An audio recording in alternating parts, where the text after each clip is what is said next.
Welcome to the Sharp News today. AICC Telangana in charge Meenakshi Natarajan requesting to do vote for Navin Yadav. He is a Congress candidate.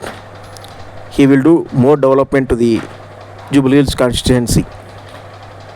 जिला Congress committee के सम्मानित अध्यक्ष भाई अनिल यादव जी, हमारे cabinet के मंत्री आदरणीय पन्ना प्रभाकर जी और विवेक भाई, हमारे पूर्व प्रत्याशी अजहरुद्दीन जी, हमारे मंच पर उपस्थित सभी सम्मानित नेतागण और हमारे सारे काउंसिलर्स और हमारे प्रत्याशी भाई नवीन जी, आप सबका मैं बहुत बहुत स्वागत करती हूँ। आप सबका बहुत बहुत धन्यवाद करती हूँ। आप अलग अलग पोलिंग बूथ के साथ ही यहाँ आए और आप सबका यहाँ पर एक ट्रेनिंग भी हुआ और आप सबसे बातचीत करने का मौका मिला। हमारे सामने जो उपचुनाव है, उस उपचुनाव में आपको एक मौका है। प्रदेश में जो सरकार है, वो सरकार आपके अधिकार के लिए काम करने वाली सरकार है। वो सरकार सामाजिक न्याय के लिए काम करने वाली सरकार है। एक ऐसी सरकार जिसने ये तय किया कि एससी का कैटेगराइजेशन होगा, 42% ओबीसी रिजर्वेशन होगा और हमारे अल्पसंख्यक भाइयों के साथ, बहनों के साथ न्याय होगा। राहुल जी पूरे देश में सामाजिक न्याय और लोकतंत्र को बचाने के लिए काम कर रहे हैं और आपके अपने प्रदेश में हमारे सम्मानित मुख्यमंत्री आदरणीय रेवंत रेड्डी जी ने जो भी वायदे किए, चाहे फ्री बस पास हो, चाहे इंदिरा आवास के नाम पर जो घर बनते हैं गरीबों के पास, बेघरों के पास उनके घर बनाने का काम हो, चाहे फ्री इलेक्ट्रिसिटी की बात हो, चाहे फिर अच्छा बारीक चावल, खाने का चावल जो गरीब लोग खा सके, ऐसा चावल उनको मिले, उस कार्यक्रम की बात हो। ये अधिकार देना राज्य की सरकार ने तय किया है। ये भी सही बात है कि कुछ और भी वादे हैं वो पूरे होंगे, लेकिन जो भी वादे किए गए वो 5 साल के लिए किए गए और एक के बाद एक जो कुछ भी घोषणा पत्र में कहा है उसको पूरा करने के लिए कांग्रेस पार्टी प्रतिबद्ध है और उसका संकल्प है।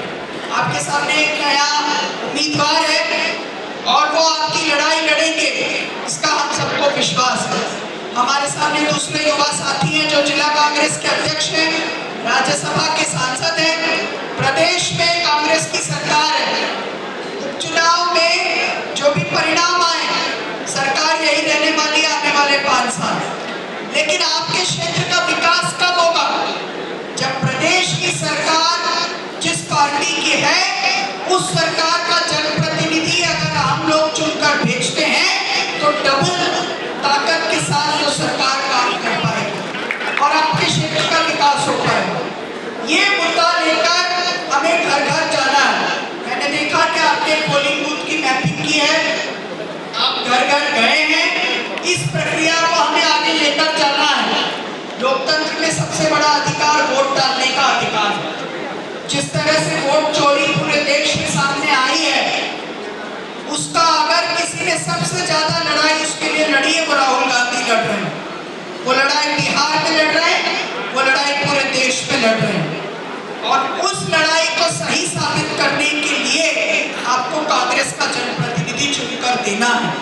हमारे और भी जो प्रत्याशी बनने की इच्छा रखते थे, आप देख रहे हैं कि अभूतपूर्व एकता के साथ हम ये लड़ाई लड़ रहे हैं। जितने भी दूसरे प्रत्याशी होना चाहते थे वो सब इस मंच पर हैं और वो सब भी भाई नवीन यादव हमारे प्रत्याशी है। उनके साथ मिलकर और आपके साथ मिलकर हम ये लड़ाई लड़ रहे हैं। मैं ये कहना चाहती हूँ, चुनाव जीतने पर ये विधायक नहीं होंगे, आप सब यहाँ के विधायक होंगे।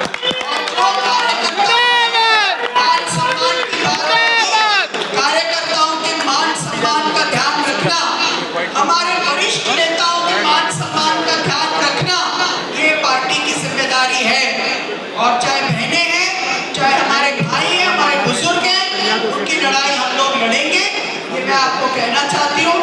जो भी उनके नॉमिनेशन की प्रक्रिया है और आखिरी दिन तक हमको अपने पोलिंग बूथ को छोड़कर कहीं जाना एक बात और है, आप अभी हमारे जिला अध्यक्ष हैं, जो आप में से साथी अपना पोलिंग बूथ जिताएंगे उनको जिला कांग्रेस में स्थान मिलना चाहिए। क्या बात।